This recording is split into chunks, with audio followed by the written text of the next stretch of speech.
AI 투자 요즘 정말 뜨겁죠? 완전 골드러시잖아요. 근데 이 엄청난 시장 뒤에 사실은 아주 재미있는 비밀이 하나 숨어 있거든요. 바로 순환형 거래라는 건데요. 이게 뭐냐면 겉으로 보기엔 다들 돈 버는 것 같은데 사실은 돈이 그냥 빙글빙글 돌고 있는 그런 좀 복잡한 구조예요. 오늘 저랑 같이 이 구조가 도대체 뭔지 한번 제대로 파헤쳐보시죠. 자, 일단 이 숫자부터 한번 보세요. 5천억 달러. 와, 이게 우리 돈으로 하면 거의 680조 원이거든요. 상상이 가시나요? 이게 바로 오픈 AI의 기업 가치입니다. 지금 AI 골드러시가 얼마나 거대한지를 딱 보여주는 상징적인 숫자죠.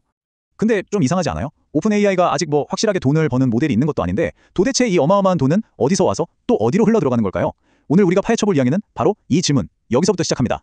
이 복잡한 돈의 흐름을 제가 아주 기가 막힌 비유로 설명해 드릴게요. 이름하여 강남 신축 호텔 경제학입니다. 하하, 좀 거창한가요? 근데 이걸로 설명하면 AI 시장이 어떻게 돌아가는지 머릿속에 그림이 딱 그려지실 거예요. 자, 그럼 본격적으로 강남 신축 호텔 이야기를 시작해 볼까요?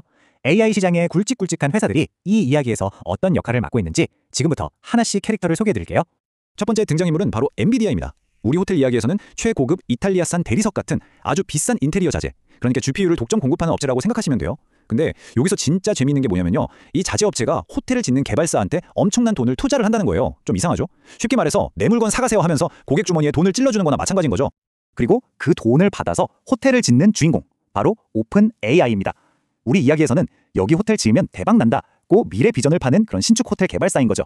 지금 당장은 돈을 계속 쏟아붓고 있지만 방금 그 자재 업체한테 받은 투자금으로 열심히 자재를 사서 호텔을 올리고 있는 거예요. 자, 개발사만 있으면 안 되죠. 실제로 삽들고 건물 올리는 건설사도 필요하잖아요. 그 역할이 바로 콜위브 같은 회사입니다. 이 회사들은 아주 비싼 인테리어 자재, 즉 GPU를 은행에 담보로 맡기고 높은 이자로 돈을 빌려서 인프라를 짓는 거예요. 그리고 이 모든 과정 뒤에는 사실상 자재 공급사인 엔비디아의 보이지 않는 보증이 깔려 있는 거죠. 그리고 마지막 플레이어, 이 마을에 아주 돈 많고 든든한 은행 같은 존재들이 있습니다. 바로 마이크로소프트와 구글이죠. 이 회사들은 어마어마한 현금을 가지고 있잖아요. 이 돈으로 호텔의 가장 중요한 후원자도 되어주고 또 가장 큰 고객도 되어주면서 이 아슬아슬려 보이는 프로젝트 전체가 무너지지 않도록 꽉 받쳐주는 그런 최종 안전망 역할을 하고 있습니다. 자, 이제 퍼즐 조각이 다 맞춰졌습니다. 이 그림을 한번 보세요. 정말 간단해요. 1번 엔비디아가 오픈 AI에 투자를 합니다. 돈을 줘요. 그럼 2번 오픈 AI는 그 돈을 받아서 뭘 할까요? 그대로 엔비디아한테 돌려주면서 GPU를 삽니다. 그리고 마지막 3번, 엔비디아는 이렇게 받은 돈을 장부에 매출이라고 딱 찍는 거죠. 어때요? 돈이 한 바퀴 쓱 돌아서 제자리로 돌아왔죠? 바로 이게 제가 처음에 말씀드렸던 순환형 거래의 핵심입니다. 이런 구도를 보니까 뭔가 떠오르는 거 없으세요? 맞아요. 많은 사람들이 2000년대 초반에 있었던 닷컴 버블을 떠올립니다. 이거 그때랑 너무 비슷한 거 아니야? 하는 거죠. 과연 역사는 반복될까요? 지금부터 닷컴 버블 때와 지금 AI 붐이 뭐가 같고 또 뭐가 다른지 한번 비교해 볼게요. 자, 이 표를 보시면 핵심이 딱 보입니다. 가장 큰 차이, 바로 고객의 퀄리티와 수요가 진짜냐 아니냐 하는 거예요. 2000년 닷컴 버블 때는요, 돈도 없는 스타트업들이 그냥 일단 지르고 보자는 식으로 투기적인 수요를 만들었어요. 근데 지금은요, 마이크로소프트, 구글처럼 현금이 아주 넘쳐나는 거대 기업들이 우리 진짜 컴퓨팅 파워가 부족해 라는 실제 필요에 의해서 시장을 이끌고 있다는 거죠. 이게 바로 많은 사람들이 이번엔 그때랑 달라 라고 말하는 가장 중요한 이유입니다. 좋습니다. 그럼 이런 상황에서 우리 같은 투자자들은 뭘 봐야 할까요? 이제부터 이 시장을 제대로 분석할 수 있는 일종의 툴킷을 챙겨드릴게요. 화려한 뉴스 헤드라인 뒤에 숨겨진 진짜 모습을 꿰뚫어 볼 수 있는 세 가지 날카로운 질문입니다. 첫 번째 질문. 자, 하나에 수백, 수천만 원 하는 이 AI 칩, 즉 GPU 있잖아요. 기업들은 회계장부에는 이걸 6년 동안 쓸 수 있는 자산으로 계산을 하거든요. 근데 여러분 한번 생각해 보세요. 하루가 다르게 기술이 발전하는데 6년. 과연 이게 현실적인 숫자일까요? 이 그래프를 보시면 확 와닿으실 거예요. 왼쪽에 긴 막대가 장부상 수명 6년이에요. 근데 오른쪽에 짧은 막대, 이게 진짜 경제적인 가치가 있는 수명인데 고작 1년에서 3년밖에 안 된다는 거죠. 이 엄청난 차이, 이게 뭐를 의미할까요? 네, 바로 미래에 터질 수 있는 잠재적인 폭탄, 즉 나중에 한꺼번에 엄청난 손실로 잡힐 수 있는 위험을 안고 있다는 뜻입니다.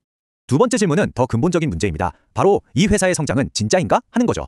어떤 회사가 와, 우리 매출이 엄청 늘었어요 라고 발표했을 때 그 돈이 과연 진짜 소비자들이 물건을 사서 낸 돈일까요? 아니면 아까 우리 호텔 이야기처럼 공급업체가 투자해준 돈이 그냥 한 바퀴 돌아서 매출로 잡힌 걸까요? 바로 이 부분을 체크해야 합니다. 이 매출이 정말 아무 관련 없는 제3자한테서 나온 건지, 아니면 물건을 판 회사가 사실상 돈을 대준 거래인지 말이죠. 특히나 공급업체가 지분 투자까지 하면서 얽혀있는 거래는 이게 진짜 성장이 아니라 성장하는 것처럼 보이는 착시 현상일 수 있으니까 정말 주의 깊게 봐야 합니다. 이렇게 복잡하고 정신없는 시장에서 우리가 꼭 기억해야 할 투자 격언이 하나 있습니다. 언제 버블이 터질까를 정확하게 예측하는 건 사실상 불가능해요. 그보다 훨씬 중요한 건 시장이 막 흔들리고 변동성이 커질 때 공포에 질려서 아무거나 팔지 않고 내 원칙을 지키는 힘, 바로 그 규율입니다. 자, 그럼 이제 최종 진단을 한번 내려볼까요? 이 모든 상황을 종합해봤을 때 지금의 AI 시장은 그냥 버블이다, 아니다 이렇게 간단하게 말할 수 있는 게 아니에요. 이건 좀 더 특별한 균열형 버블 상태라고 진단할 수 있습니다.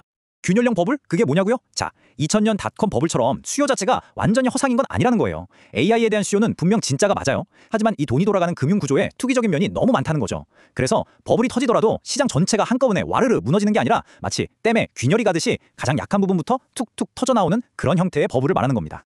이 표를 보시면 그 균열이 어디에 생길지 대충 짐작이 갑니다. 위험이 어디에 쏠려 있는지 한눈에 보이죠? 맨 위에 오픈 AI를 한번 보세요. 계속 현금을 태우고 있으니까 위험도가 높음으로 나오죠. 여기가 바로 금융구조의 가장 약한 지점 중 하나라는 뜻입니다.